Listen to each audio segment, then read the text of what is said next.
Indiana Newsdesk is made possible in part by Smithville Fiber Internet, streaming TV, home security and automation in Southern Indiana. More information at smithville.com. Maller Grodner Attorneys, providing legal services to clients and the community. Understanding, expertise, results. Bloomington and Indianapolis. LawMG.com. IU Center for Rural Engagement, extending IU Bloomington resources to improve Hoosier lives in partnership with communities and organizations. rural.indiana.edu. And by WTIU members. Thank you. Coming up on Indiana Newsdesk. Indiana's near-total abortion ban was supposed to go into effect this week, but a petition filed by the ACLU has temporarily put the ban on hold. A bill that is really intended to control people will innately have questions and cause confusion and chaos. Experts expect Indiana's abortion law to face even more legal challenges. Former Indiana Governor and Vice President Mike Pence brought his presidential campaign to the Indiana State Fair this week.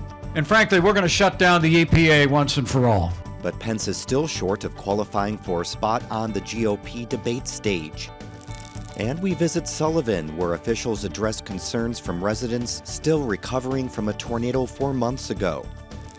We'll have these stories plus the latest news from across the state right now on Indiana Newsdesk.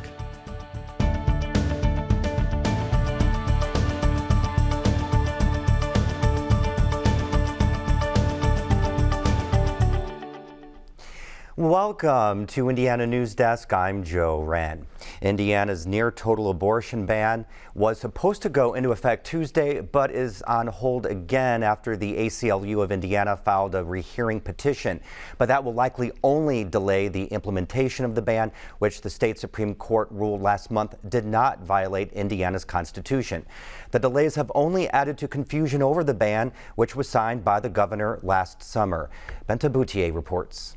Issues are facing 3 months leading to the majority pro-choice movement that has deep roots and broad appeal.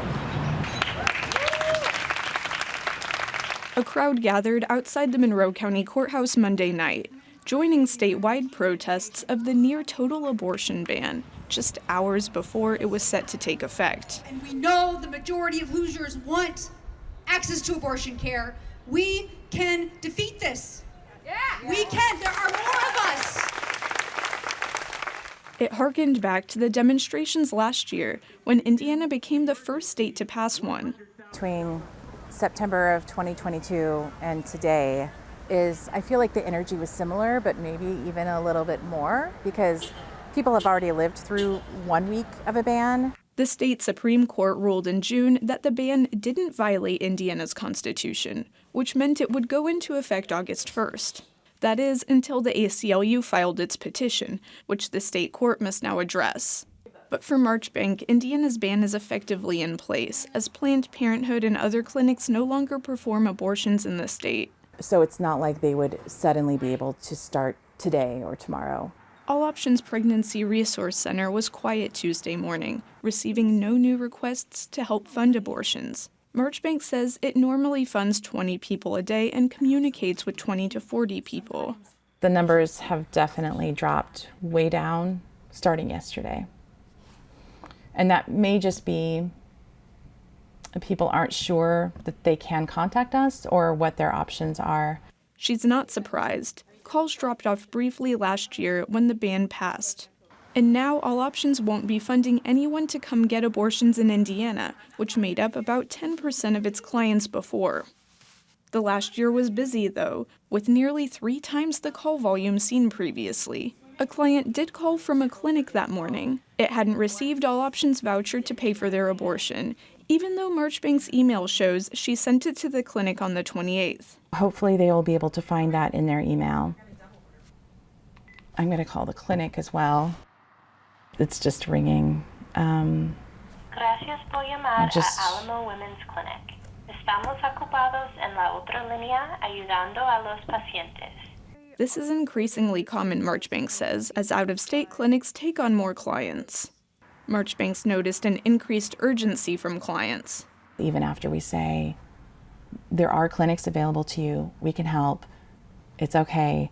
There's still kind of the response of, but I don't know how I'm going to pay for it. And like, that's okay. We will worry about the money, but you have to get an appointment first. But I can't find an appointment anywhere. And that has sort of been the common thread for hundreds of people who have contacted us this month. That was the point of the ban, Democratic Senator Shelley Yoder says, and the exemption if a pregnant person's serious health or life are at risk leaves too much room for interpretation. A bill that is really intended to control people will innately have questions and cause confusion and chaos, because the intent was to confuse and control. That's part of the ACLU of Indiana's rehearing petition filed Monday. Shruti Rana, an IU legal expert on human rights, says the court's ruling protects the right to abortion when the pregnant person's life is at risk or there's a serious health risk. That's different from the ban's language, which says a pregnant person can obtain an abortion where it's necessary to prevent death or a serious risk of substantial or irreversible physical impairment of a major bodily function. Those are two different phrases. It's unclear how they interact. I would also note that the language that's in the Indiana abortion ban is not a medical term. It's not a legal term, which makes it hard for medical and legal professionals to determine what that means. She says the court can choose to do a few things: deny the petition without addressing its question, address it in the rehearing and resolve some of the ambiguity. It could punt the ACLU's question to another court or forum, or it could modify the pause on the ban. She added petitions for rehearing are common, but the stakes in this case are high. Doctors usually don't wait and let a patient's condition deteriorate. They try to intervene at the first moment. I think one way of interpreting what we're seeing from the Supreme Court is that the Supreme Court is uncomfortable with reducing the right to privacy so far that a woman doesn't have a right to preserve her own life.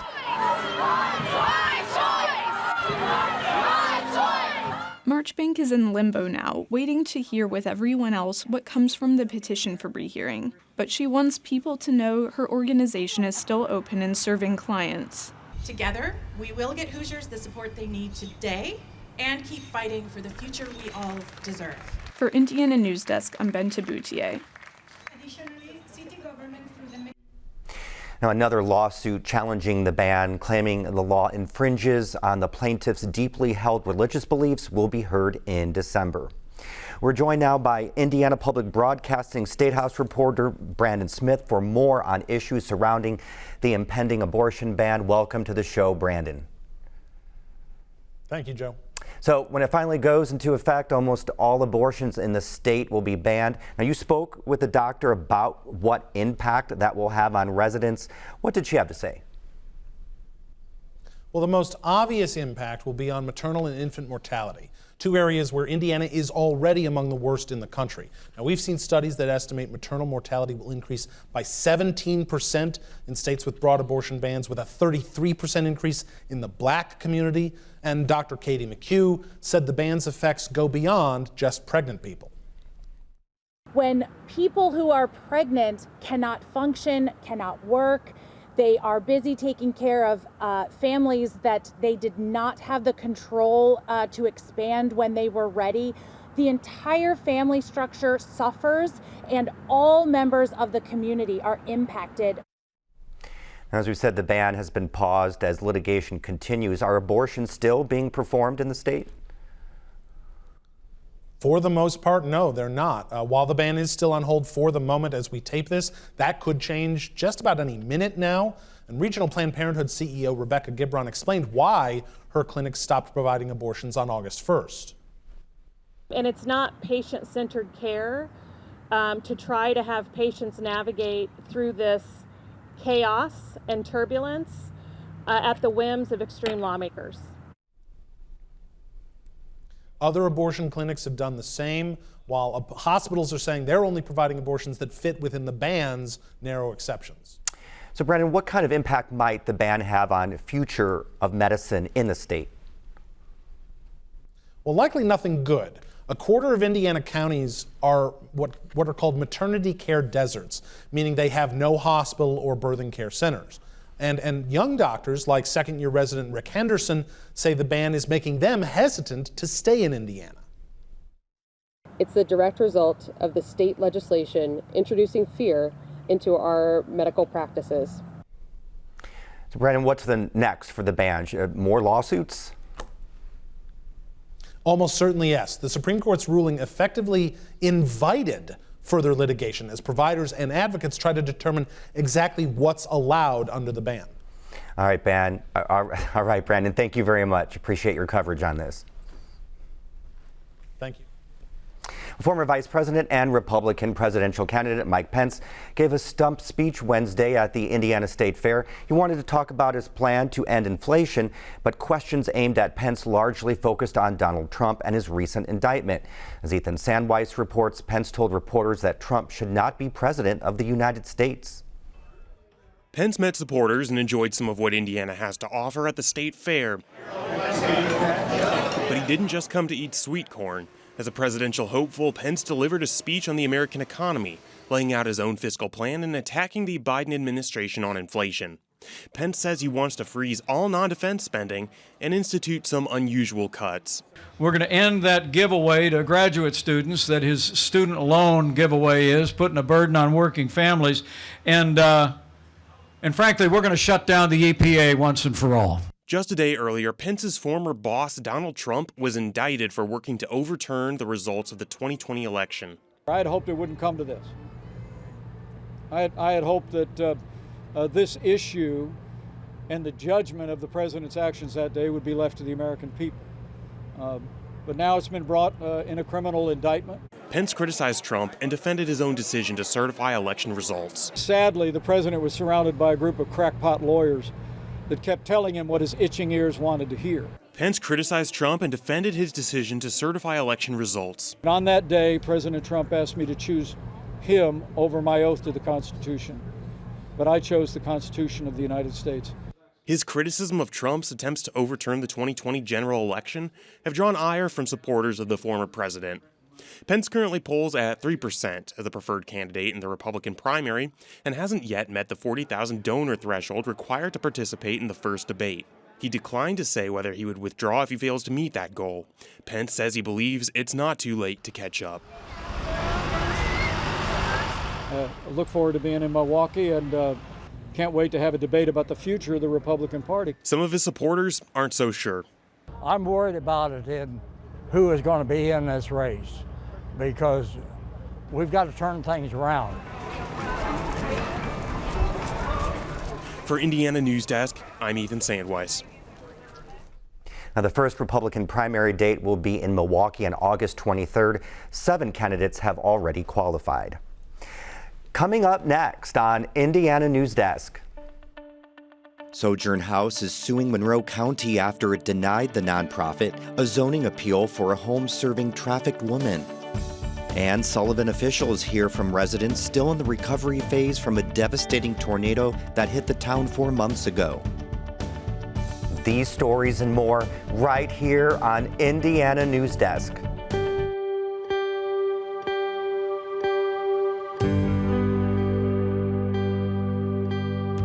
I have always believed that people are at the heart of every story we tell. Any story or interview that makes people who watch it say, you know, I hadn't thought of it in that way.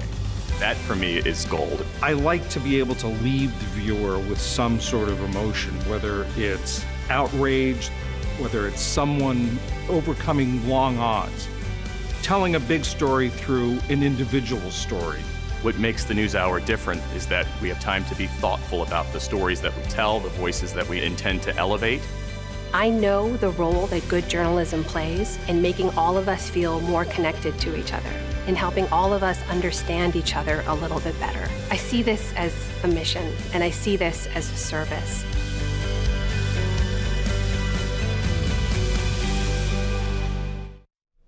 Welcome back to Indiana Newsdesk. We're joined now by Lucas Gonzalez for more headlines from around the state. Welcome to the show. Thanks, Joe.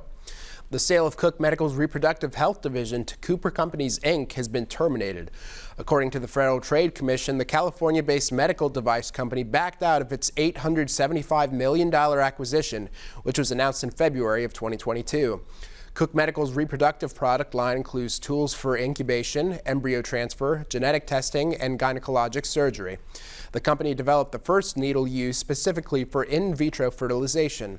Cook Medical President Pete Yonkman told WFIU News this spring that the company was selling product lines to companies it believed were a better fit. A nonprofit serving women who've been trafficked is suing the Monroe County Board of Zoning Appeals after the board rejected its request for a zoning variance. Sojourn House alleges the board may have violated the Fair Housing Act and Americans with Disabilities Act by denying the request. It had planned to house 8 women in a home in eastern Monroe County. These are women who have decided to be on the right track and get all the help they need. These aren't the kind of people that you want at arm's length. They're actually people that we should all be embracing. The board denied an initial request in March based on county zoning regulations. Sojourn House appealed, but the board opted not to hear the appeal, saying Sojourn must wait a year for reconsideration. The home is on land zoned as an agricultural and rural reserve. Regulations allow for single-family dwellings there, but not group homes. Neighbors say they're concerned Sojourn House won't properly maintain the home and that it should be located closer to an urban area. Muncie disagrees. We actually thought of all of that. We have volunteers for transportation. We have, ways to get everybody to the things they need. This isn't a barrier for us to be out in the county as opposed to in the city. Members of the county zoning board and their lawyer declined to comment for this story. Muncie police have arrested a suspect in a weekend shooting that killed 1 person and injured 18. 36-year-old John Vance was picked up during a traffic stop Tuesday. Initial charges include aggravated battery, possession of a firearm by a serious violent felon, and criminal recklessness. But Vance currently has not been charged with murder. The group drafting recommendations for a new Monroe County jail says it's considering ways to invest in social services to reduce the number of people entering the criminal justice system. One way is by using American Rescue Plan Act dollars on diversion initiatives, but the county has a limited amount of time to do that. We have to spend down or have an idea of ARPA funding and what we plan to do by the end of 2024, and we have to spend it by 2026. The county has about $26 million in ARPA funds left to spend. It wants to allocate money for programs like Centerstone and Courage to Change Sober Living. Both of those serve individuals who struggle with substance abuse disorders. 4 potential sites are being looked at for a new jail facility: the Hopewell neighborhood, the former Thompson property, and 2 unspecified locations in the I-69 corridor on the city's north and south ends. According to a national survey, teachers had an average budget of $200 to spend last year for classroom expenses. Despite that, the survey showed 93% of teachers also used their own money to buy necessary supplies. Indiana Public Broadcasting's Kirsten Adair reports state and federal tax credits and deductions are available to some educators who purchase their own classroom supplies. Teachers spent an average of about $860 on classroom supplies out of their own pockets last year, according to a national survey from the nonprofit adoptaclassroom.org. Between state tax credits and federal deductions, educators in Indiana could recoup as much as $400 each year to help cover the cost of personally supplying materials for their classrooms. Educators who work for a public K-12 school in Indiana could receive up to $100 in tax credit for certain classroom supplies. According to the Indiana Department of Revenue, this credit can be claimed by teachers, librarians, school counselors, principals, and superintendents. Some educators can also deduct up to $300 worth of unreimbursed trade or business expenses on their federal taxes. This can be used for expenses like books, computer equipment, and professional development. It can also be used for disinfectant and other supplies to prevent COVID-19 from spreading. For Indiana Public Broadcasting, I'm Kirsten Adair. Kids are heading back to school, and for the first time, Hoosier parents won't be getting a bill for textbooks after lawmakers eliminated textbook fees during this year's legislative session.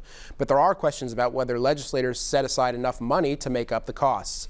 Lawmakers appropriated $160 million for the initiative's inaugural year, based on an estimate of $150 per student for the state's 1 million pupils.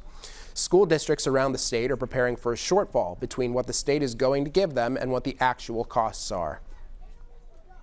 A federal appeals court ruled the Metropolitan School District of Martinsville and Vigo County Schools must allow transgender students access to bathrooms and locker rooms consistent with their gender identities. Indiana currently does not have any laws restricting access for transgender students, but nearly a dozen other states do. The appeals court opinion said the U.S. Supreme Court will likely have to rule on the case or one similar to it. Applications are now available for microgrants that will fund community events related to the 2024 solar eclipse. Organizations in communities smaller than 50,000 in population can apply for up to $2,000 by submitting ideas for eclipse-related events and activities leading up to the April 8th, 2024 event. We've heard ideas that are murals that engage with the community, that are collaborative, to more like art in the park events, music in the park, things like that that are suited to the community's interests, but then also tie into the eclipse as well. The center will give 30 grants to communities throughout the state. Jones says the grants are a way for the region to capitalize on the once-in-a-lifetime totality event. It just happens to be crossing Indiana in 2024. So it's really exciting for rural communities especially. It's a great opportunity to explore tourism and engaging with the community and the arts. And Joe, the priority deadline for applications is September 1st, a little more than 6 months before the big event. That'll be quite a few days around this neck of the woods. Thanks, Lucas. Well, for months after a tornado destroyed numerous homes in Sullivan, the city hosted a public forum to provide information on how and when tornado relief will be distributed. Isabella Versperini has this report. The Wabash Valley Community Foundation and the United Way of the Wabash Valley combined to create the Help Sullivan Recover Fund. Just over $1 million is available to help citizens rebuild their homes. The goal of this process, of the Help Sullivan Recover Fund and really the coalition, probably isn't what everyone thinks. We are not trying to build back to exactly what you had. The city is using the volunteer organization's active and disaster model, which is dependent on donor intent. This means prioritizing those who are in the area of greatest need and maximizing the funds available. The city has gotten 195 cases of citizens who need support. There are only 4 volunteer case managers that are available to reach those citizens and decide which ones need immediate assistance. Our ability as a people to help each other tends to get hindered by maps. Maps draw little lines on property and say, this is this county, this is that county, this is this city, this is this neighborhood. And those little imaginary lines that don't really exist. Clint Lamb, mayor of Sullivan, said the emotionally vulnerable survivors fell for the misinformation that was spread after the tornado hit.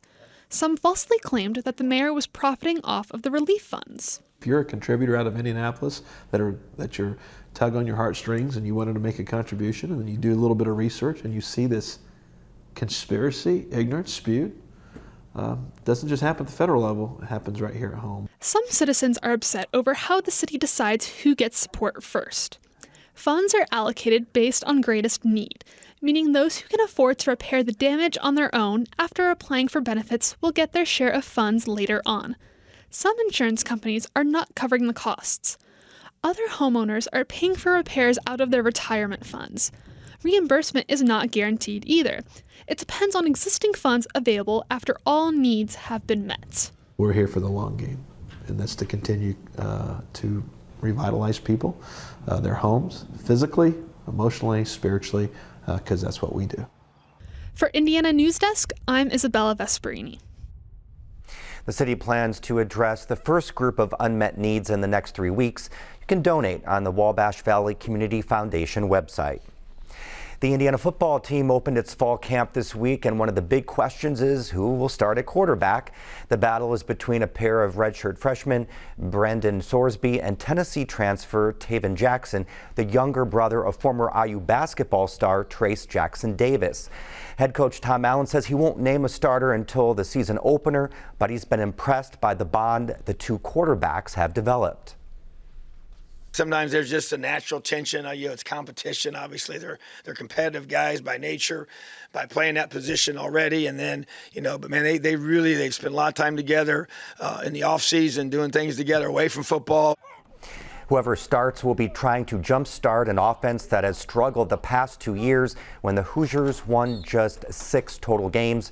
Those came on the heels of IU's most successful season in a half century in 2020 when IU went 6-2. Allen says he's trying to get the Hoosiers back to that level.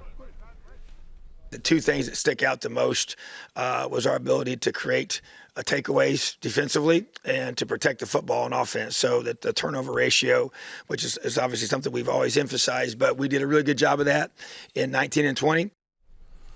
Indiana opens the season at home on September 2nd against Ohio State. Well, Taylor Swift's Eras Tour is coming to Indianapolis. The 7-time Grammy winner announced 15 new North American tour dates for 2024 Thursday.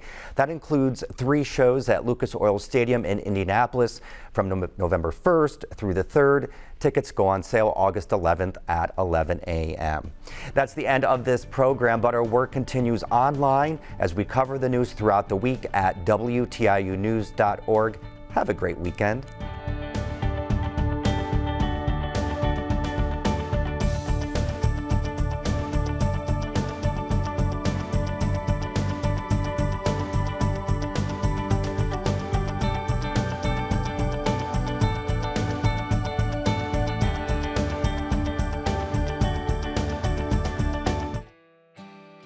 Indiana Newsdesk is made possible in part by Smithville Fiber Internet, streaming TV, home security and automation in Southern Indiana. More information at smithville.com. Maller Grodner Attorneys, providing legal services to clients and the community. Understanding, expertise, results. Bloomington and Indianapolis. LawMG.com. IU Center for Rural Engagement, extending IU Bloomington resources to improve Hoosier lives in partnership with communities and organizations. Rural.indiana.edu. And by WTIU members. Thank you.